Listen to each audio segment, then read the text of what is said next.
By changing a trim and going from white to something deeper, the whole space can transform in an instant. Hey people, there's something we need to talk about here. Nothing crazy serious or anything, but a lot of you have been asking about some tips and tricks on picking trim colors, more specifically, darker trim colors. This is actually a subject that I've been wanting to chat about for a little while now, so let's get right into it. After you click that little thumbs up thingy, my bob. Thank you. So your trim is all that painted stuff in your home that aren't your walls. So the baseboards, your frames, doors, casings, even your crown molding. Your ceiling is also separate. But anything that's painted, usually in a shinier finish like a satin or semi-gloss finish, that's your trim. And in many cases, the default option for a lot of people is to go with white or even an off-white paint color, mainly because they tend to look clean and do a great job at outlining the trim it's being painted on. Off-whites are also naturally undersaturated colors, so they're less likely to clash with any color scheme that you put against it. But sometimes you want to go against the grain a bit and pick something that's darker. The truth is, dark trim can look really awesome. More and more people are opening up to the idea of just trying things out because it can give you a really sleek, dramatic look that a simple off-white baseboard just can't do. If you think about it, more often than not, your wall colors will be lighter in general, or maybe even a lighter mid-tone color. And this means an off-white trim will still have some contrast, but not a ton. If you instead went with a deep color on your baseboards, for example, that'll really stand out and give you some awesome contrast. When you go darker on the trim, you also have the other effect of making your walls appear even lighter through that contrast. So that's another fun bonus. Another compelling reason to use a darker trim color, especially if you're going with something that is a little more saturated and vibrant, is you'll draw more visual attention to the woodwork itself. This could have some serious benefits if you have really intricate details in your woodwork and you purposely want it to be seen rather than melt into the background like most trim ends up doing. In fact, your trim can become a standout feature in your design rather than relying on furniture, accessories, or an accent wall, which we chatted about recently. There's a good chance that you're super duper happy with the decor you've already established, the design you've already put in place. You're attached to all the pieces within it, and even your wall color is perfectly suitable for your tastes.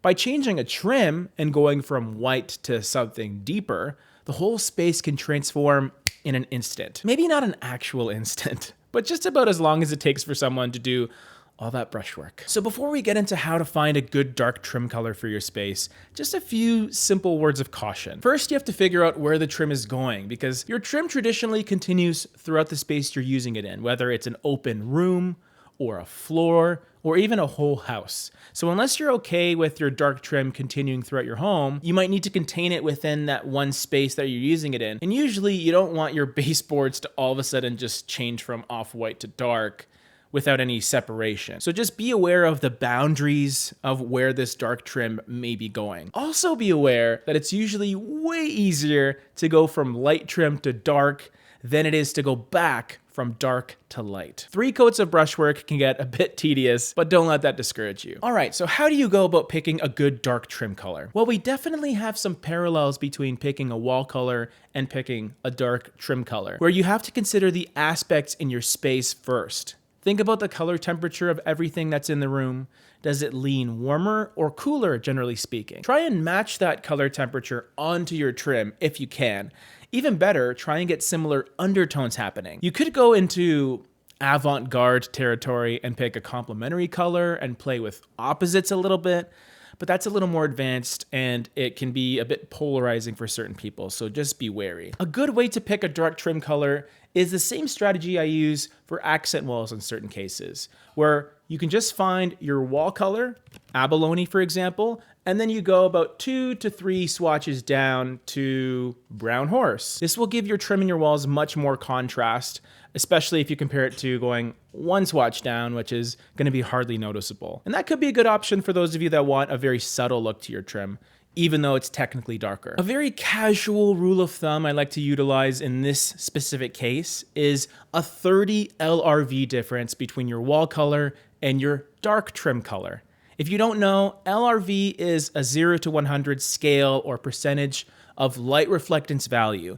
And the higher you go, the lighter your color will appear. And the same goes the opposite way. The closer you get to 0, the darker the color will appear. If your trim is going to be at least 30 points darker, then you'll be able to see a good amount of difference, which will give you that effect that you're going for with dark trim. You're most likely looking for a very dynamic look. So you want a decent amount of contrast, more so than you might want if you were going with white trim, where you just want a little bit of contrast in certain cases. And of course, you don't have to stick to that 30 LRV rule. You can go a little bit less or a whole lot more if you want to enhance that effect even more. The third option is to go neutral.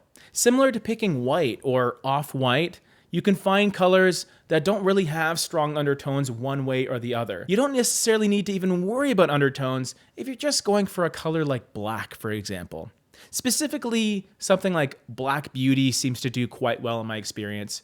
But if you know me, you know that I don't always like to recommend something like Chantilly lace for trim because you don't need the brightest white out there all the time. And in the same regard, you don't always need the deepest black either. Oftentimes, you'll be fine with a deep dark gray or even a dusty slate. A color like wrought iron comes to mind, and you'll still have that same effect that you wanted, especially if your wall colors are lighter anyway. So dark grays are really, really great candidates for a neutral color that still has that really good punch, but won't feel dead black and just kind of lifeless. Even a dark mid-tone color will show lots of contrast. So unless you specifically want, I don't know, like a chessboard level of contrast, then just try and stay within maybe a 30 to 50 LRV point range, even 25 to 50.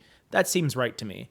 And that'll be good enough. And finally, if you want to introduce some new colors to your color scheme in the form of your dark trim, then you just totally treat the process like you would be picking a dynamic accent wall color. Colors like navy blue or deep brown or even a dark forest green, they could all be interesting choices in certain cases. And these colors will definitely be more dependent on personal preference because you're now introducing an entirely new color into your palette, so that might influence other elements of your overall design.